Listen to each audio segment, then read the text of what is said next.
Hello, my name is Connor Wakeman, and I serve as the Director of the Office of Research, Security, and Ethics at the University of Texas at Dallas. Academic institutions like UT Dallas define conflicts of interest as situations comprised of a series of interactions between an employee, the academic institution, and an outside company or organization. Most conflicts of interest involve a financial relationship between an employee and an outside organization that overlaps or relates to their university work or roles. In this video, we're going to take a quick dive into recognizing two categories of conflicts: actual conflicts of interest and apparent conflicts of interest. I will cover common real-life scenarios relevant to university employees and discuss how to avoid creating an actual conflict of interest with university roles. To government sponsors, regulators, partners, and the community. When an actual conflict of interest occurs, both the employee and UT Dallas are open to penalties and investigation by Texas and federal law enforcement and regulatory agencies.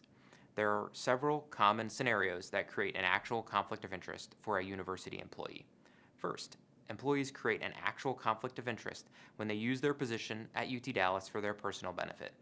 This situation can arise in different ways, such as when an employee accepts compensation, gifts, or other financial consideration in exchange for doing their job at UT Dallas, or when an employee accepts a financial benefit that is only offered because of the employee's status at UT Dallas, or that is intended to influence their work at UT Dallas. All these situations are prohibited by UT Dallas policy and would constitute an actual conflict of interest. For instance, a vice president cannot accept an all-expenses-paid trip to the Bahamas from a potential university vendor. UT Dallas employees can also create an actual conflict of interest when they use their position at UT Dallas for the sole benefit of an outside organization in which they have a financial interest. Employees must use their positions and the resources of UT Dallas to perform activities that further the academic, research, and service missions of UT Dallas.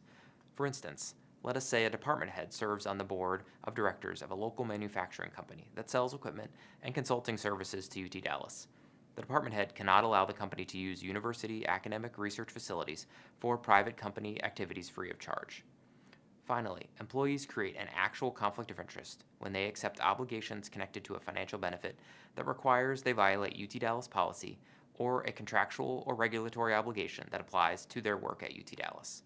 For instance, the department head cannot agree to share confidential information with the company about UT Dallas business plans or the details of bids received from competing companies. Executive officers and officials involved in purchasing and contract negotiation are most likely to encounter actual conflicts of interest, but all employees need to avoid accepting financial benefits that bias or unduly influence their work at UT Dallas.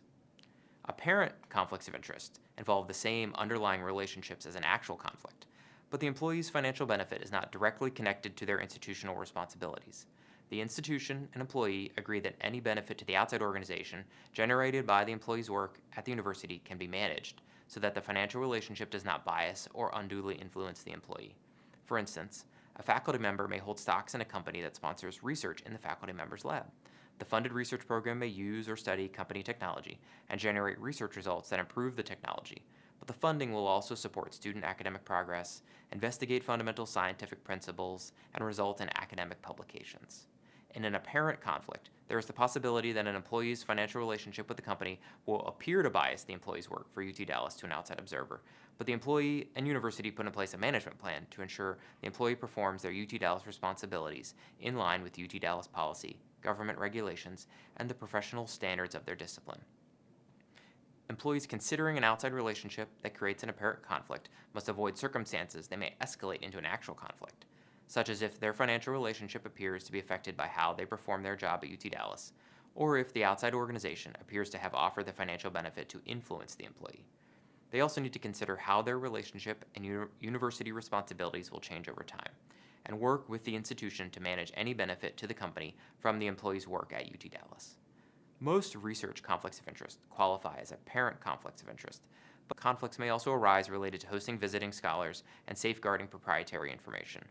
Apparent conflicts must be disclosed, and the employee's activities that could benefit the outside organization must be monitored through a conflict of interest management plan. Employees must disclose conflicts of interest to UT Dallas to ensure their institutional duties and responsibilities are not biased, compromised, or obstructed by their relationship with the outside organization. It is vital that employees understand the different ways in which a conflict of interest may manifest, so that they can identify and avoid the negative effects of an actual conflict.